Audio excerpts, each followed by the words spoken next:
Olá, minhas meninas, meus meninos progressistas, meus meninos desconstruídos que assistem o nosso canal. Você que é uma mulher que quer saber da vida das outras mulheres ou de relacionamentos sobre os mais diversos assuntos na realidade, deixa aqui o seu like, se inscreve no nosso canal, que uma vez ou outra a gente aparece aqui para conversar com vocês. E como eu falei, nós temos um assunto muito especial hoje, que eu estava conversando com uma das minhas pacientes, porque eu também sou terapeuta, né? Eu mesmo me autodenomino terapeuta feminina. E eu estava falando com uma das minhas pacientes, que ela, depois de 27 anos de casada, foi surpreendida com o pedido de divórcio do seu marido. O interessante é que quem deveria pedir o divórcio era ela, porque o macho era feio. O macho era feio. Ai, fiquei até nervosa. Pois é, e ela linda, uma bebezinha, uma cocotinha, a coisa mais fofa do mundo, foi rechaçada, foi renegada pelo marido. E dizem até que ele não deixou ela por outra. Ou teria sido por outra. Eu não sei o que é que esses homens pensam, porque na realidade o camarada, com o buchinho quebrado, aquela cara de carranca de São Francisco, e deixar uma princesa como ela, depois de 27 anos, quando na realidade ele praticamente a criou, porque a namorou enquanto ela ainda era adolescente, e ele já tinha mais de 20 anos, e hoje deixar ela, tá com a autoestima lá em cima, né? Porque, sinceramente, aquela carranca arrumar alguém é babado. Agora eu fico perguntando, o que é que vem à mente de um ser humano como esse? O que é que vem à mente de uma pessoa como essa que depois de tantos anos se separa? Aí eu pergunto, tá certo, será que seria pelo tempo, desgaste do relacionamento?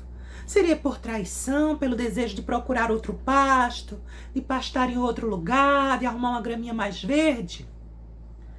Eu sei que na realidade, quando chega a um certo tempo de relacionamento, se nós não cuidarmos em vermos umas formas diferenciadas de renovar, de acender a lenha da fogueira, pode ser que caia na rotina e a gente tenha dificuldades de viver como marido e mulher. Acaba se tornando irmãos.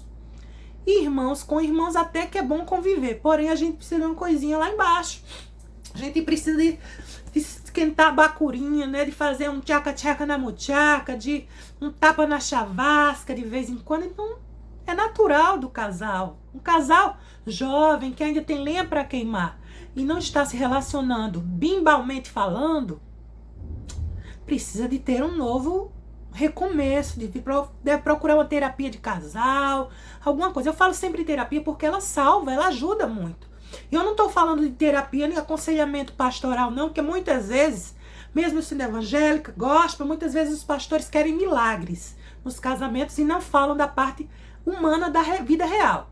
A espiritual é necessária, nós temos que pensar em casar para viver a vida toda. Mas tem a parte humana que precisa de um foguinho lá, levantando a realidade. Porque se formos olhar em muitas religiões, o pastor, o líder religioso, ele quer que a mulher morra ali na tuia, morra casada, muitas vezes até apanhando, sofrendo, enquanto o marido, por ser machista, ou digamos assim, o que podemos dizer, a vantagem do masculino, ele pode procurar outro pasto e a mulher tem que ficar lá. Aquela famosa média na sua casa, quietinha, sofrendo, solitária, e sem o apoio desse marido que aquele que deveria amar como Cristo amou a igreja, não é verdade? E aí o que é que a gente faz? Qual a solução? Talvez você precise de um brinquedinho diferenciado, conversar com ele sobre algumas coisinhas que deve fazer, um cheirinho diferente, um perfuminho, uma calcinha nova, com os buraquinhos diferentes nos cantos diferentes, né? Talvez você precise conversar para ver o que está acontecendo, ver o que pode ser renovado. Mas infelizmente pode acontecer o que aconteceu com essa minha paciente. Mesmo assim, ser deixada, ser abandonada. E aí você, nessa relação, por ter começado talvez tão jovem, você não cultivou as suas amizades individuais, você só tinha as amizades que o marido tinha. E aí você se vê depois numa situação dessa, sozinha, tendo que recomeçar, renascer, reconstruir a sua vida. Quando tem filhos, ou filhos já adultos, eles podem até te dar uma força. Quando você não tem filhos, você pode se sentir apenas sozinha. E aí, como é que fica? Deixa seu comentário, deixa a sua ideia do que pode acontecer, do que você poderia fazer para melhorar essa relação, se é que há esperança para ela, não é verdade? Eu, particularmente, eu ia para uma academia, ia fazer terapia para não enlouquecer. E, claro, ficar bem gostosa para arrumar o próximo, né? Porque se um deixou, sempre vai ter alguém que nos queira. Porque, na realidade, não vai faltar alguém que chegue junto e possa compartilhar bons momentos. Claro, sem safadeza exagerada, porque você não foi achada no lixo. Você é uma mulher de respeito, de valor e sabe o seu papel aqui. Porque comigo é assim, é pau e choque. Então você fique ligada. Tchau!